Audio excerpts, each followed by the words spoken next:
Greetings, this is the Grumpy Old Slan, and today we're going to take a look at the November 1924 issue of Weird Tales. Nope, I didn't skip any issues. The last issue was in May, and this one is over half a year later. In between, the editor got fired and a new one was hired.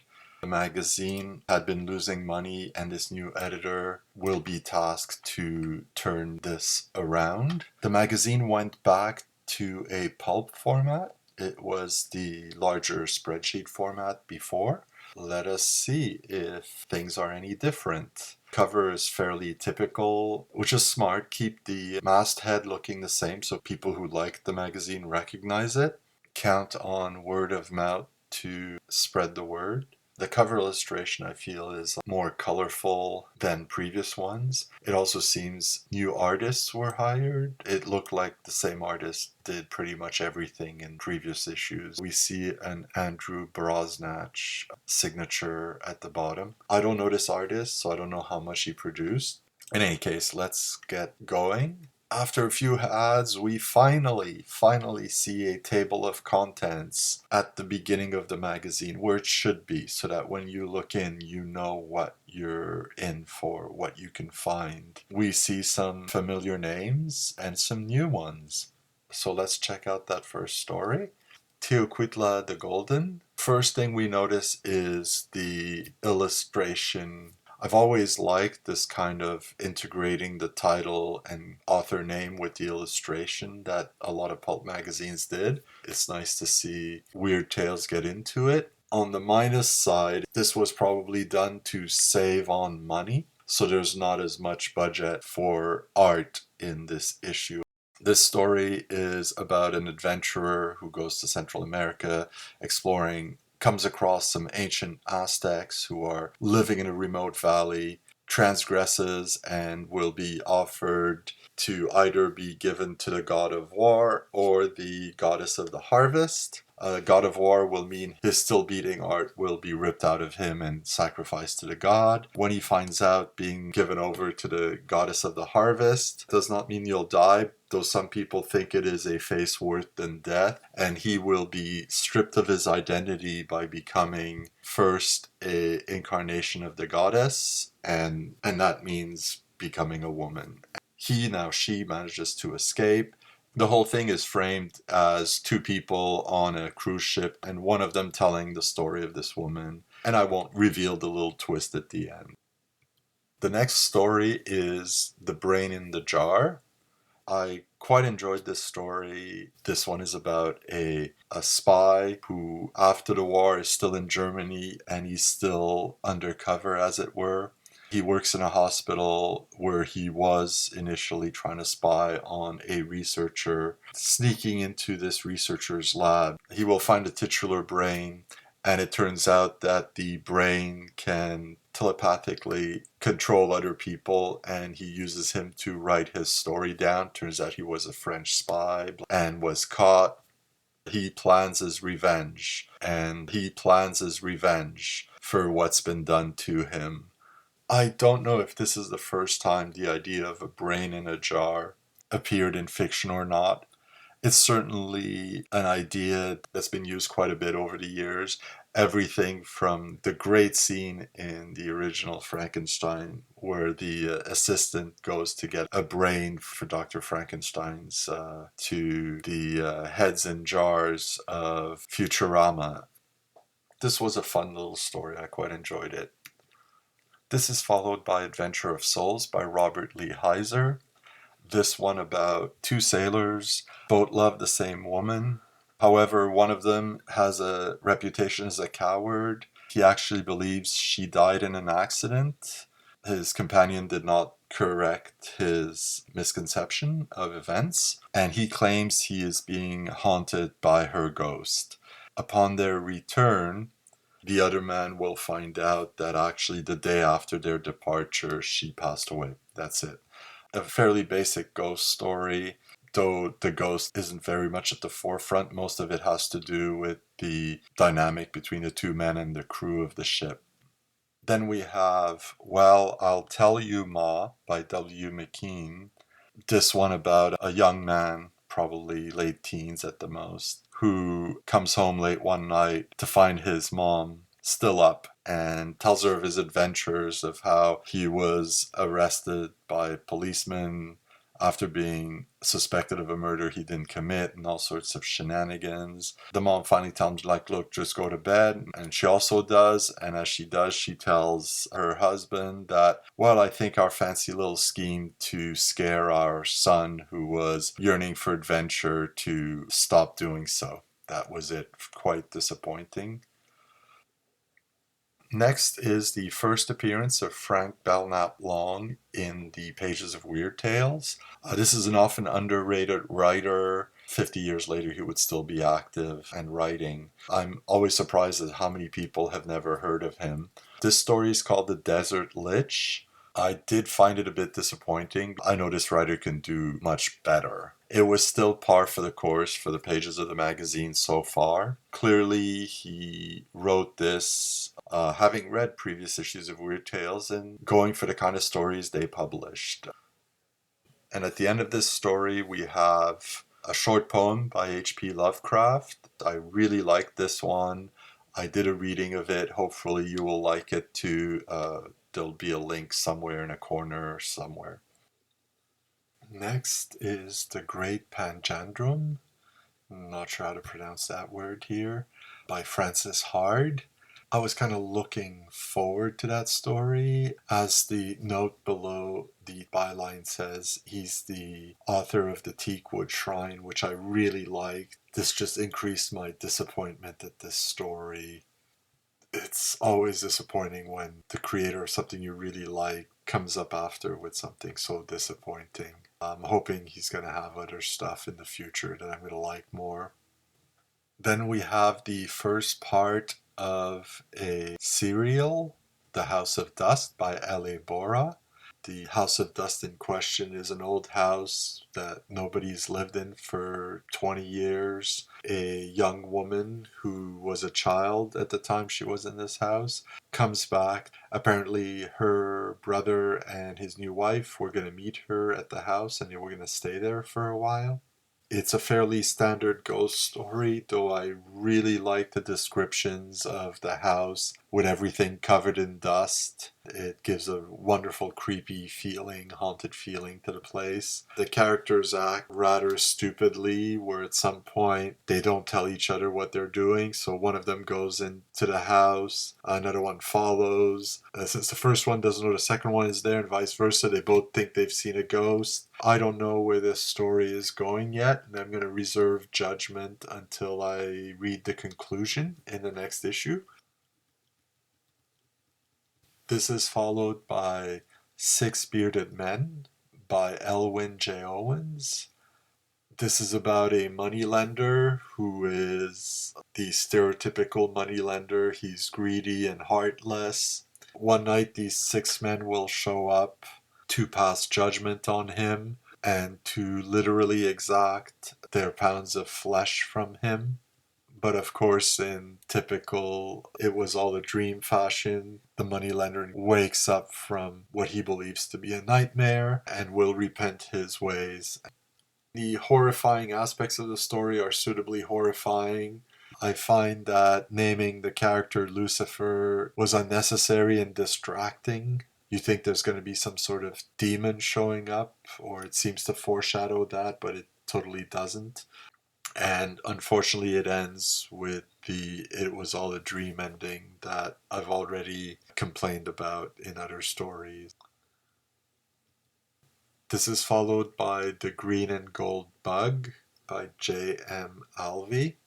In it, the sister of the narrator just came back from a trip in China with her new husband. They were on a long honeymoon. The husband is shockingly sick, and apparently it's due to a curse he was put under. He will succumb to said curse, and the narrator says that he is going to try to make the murderer of his brother-in-law pay, even if he has to go to China to do so.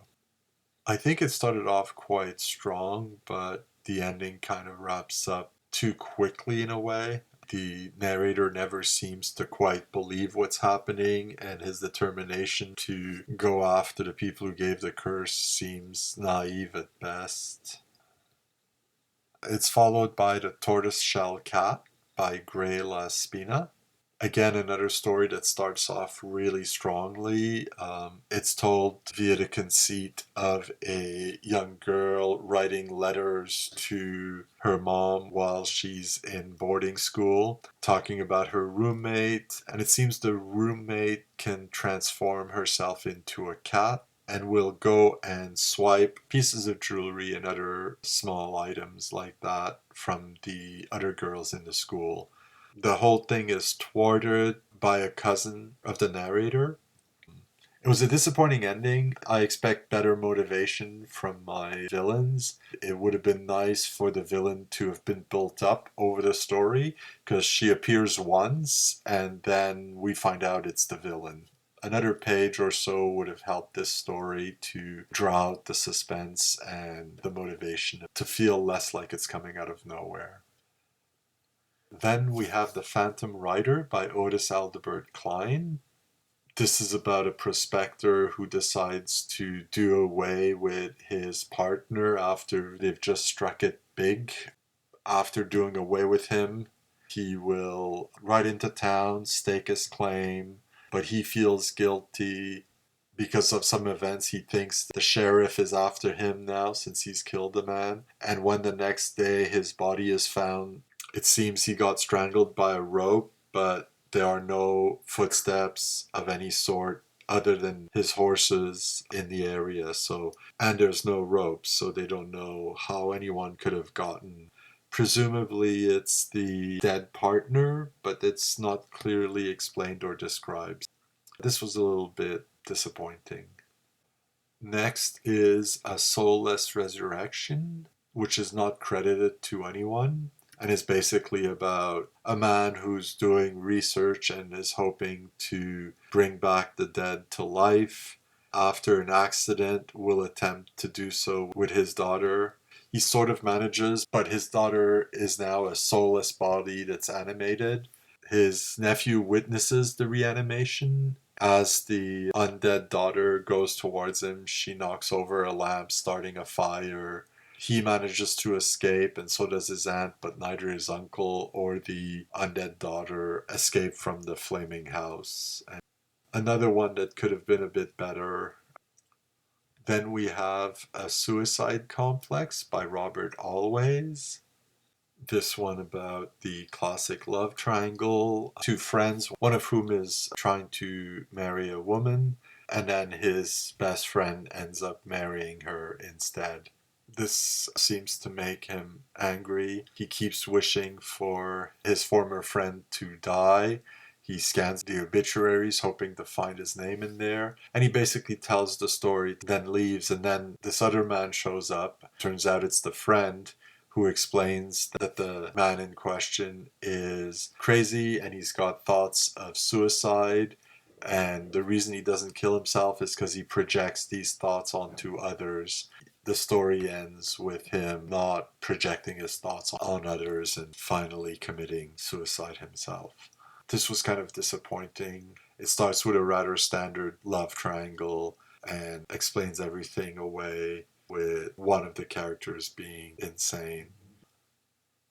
Then we have The Purple Light by Ralph Parker Anderson. Again, another love triangle. The narrator here is of scientific bent. He is an inventor and has a few good patents. He's of course in love with someone, and a friend of his ends up marrying the girl. And he swears revenge, and he's trying to find a way to get his revenge, but he does not want it to be traced back to him. He sees himself as very logical and methodical. He wants a method of taking his revenge that is like that. And what he will end up doing is talking to his friend over the course of a few visits about this new device he's invented that emits this purple light that will burn everything to ashes. And he will fool this person into believing this is true. The other man is a bit gullible, not the sharpest tool in the shed, but also He is the kind of person who will very much take to heart the evil that could come of an invention, and he's trying to convince the inventor to stop researching this and building it. In the final confrontation, the inventor will fake a power failure, and then he will turn on a flashlight with a purple filter, and this will cause his former friend to literally have a heart attack due to fright and die, whereas the inventor's intention was just to terrify him. I quite like this take on the mad scientist who creates a death ray. Then we have another installment of Weird Crimes by Seabury Quinn. This one called The Human Hyena. And it's about a madman in the mid-1800s in Paris who digs up bodies only to dismember them. I like this one less than some of the previous installments, but it's still quite well written and still entertaining enough piece. I do look forward to actual fiction by Seabury Quinn. The Phantom Farmhouse was great, and I wish he'd get back to writing his own stories. Then we have The Ghost of Liscard Manor by Walter Burns. And this one's about an American businessman who is in the UK visiting. After business is concluded, they're having a nice meal, and over cigars and drinks, people start talking about this, that, and the other thing. And of course, some ghost stories come up. And apparently, there's a manor nearby that's haunted. The businessman will end up wagering £20 that he could stay there in the night. And in order to prove that he has, they give him 5 nails and a hammer, and he has to hammer the nails into the floor in the room where the ghost is supposed to enter. So this he does. And the next morning, when the others arrive, they find him in the house, barely alive. It seems that when he was putting the nails into the floor, a piece of his coat was nailed there, and he must have thought that was the ghost grabbing him and pulling him down. The story ends with them trying to contact a doctor as quickly as possible. Again, a story with no actual supernatural events, though people who believe they might be true, and someone who, through circumstances, believe got scared, panicked, injured himself, perhaps actually died.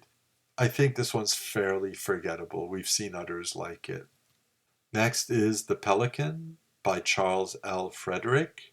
And this is about 2 artists who are going out near the sea in order to paint. One of them seems to be getting more and more unhinged, especially after this big pelican keeps showing up day after day.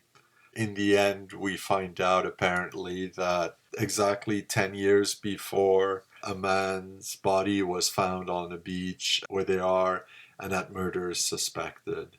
I found this one to be relatively long-winded. I think it's not helped by taking a quote from The Raven by Poe. I really wish that when they have a bird in a story, they don't reference Poe's Raven. It doesn't help at all. Next is The Door by Henry S. Whitehead. I've got a reading of this story. I'll put a link up for it. This is the same author as The Tea Leaves in the previous issue, which I quite liked. And again, it's a quiet little story that's well executed and does what it does quite nicely. It's followed by Thus Spake the Prophetess.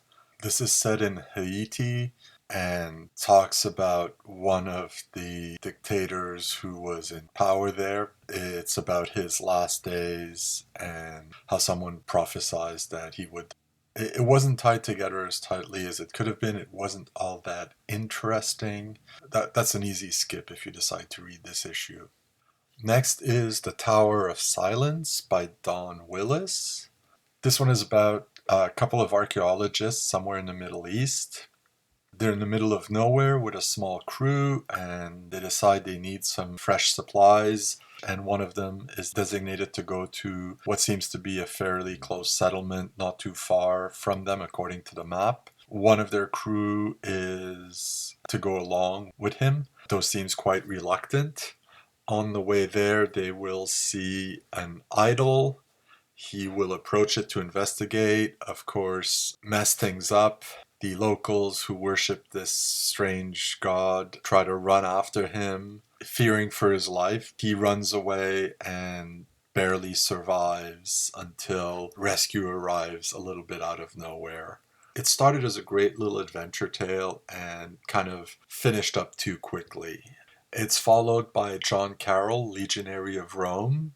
John Carroll's an American who is visiting the UK for the first time, looking at the areas his ancestors came from.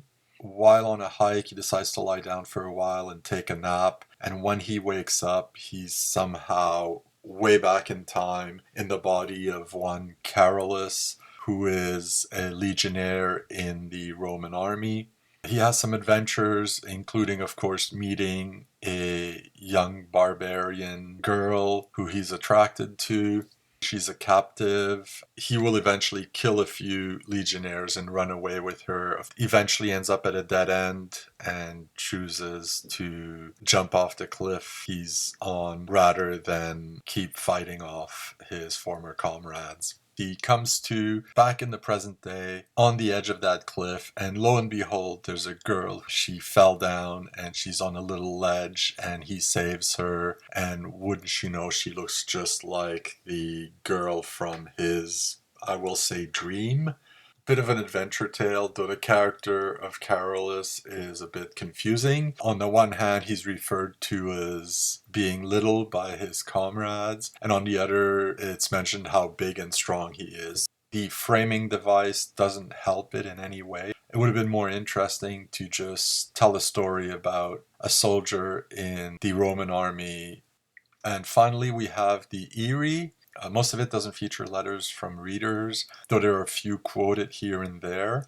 A lot of it is just presenting the current issue or what will be coming in the next few issues. The magazine was not doing too well financially. Between the May issue and this November issue, there were none published. The editor was fired.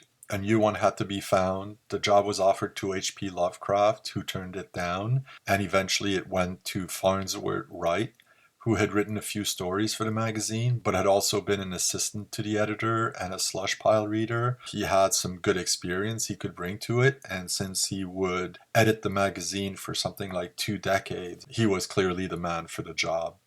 This has been the Grumpy Old Slan, looking at the November 1924 issue of Weird Tales, and I'll see you next time.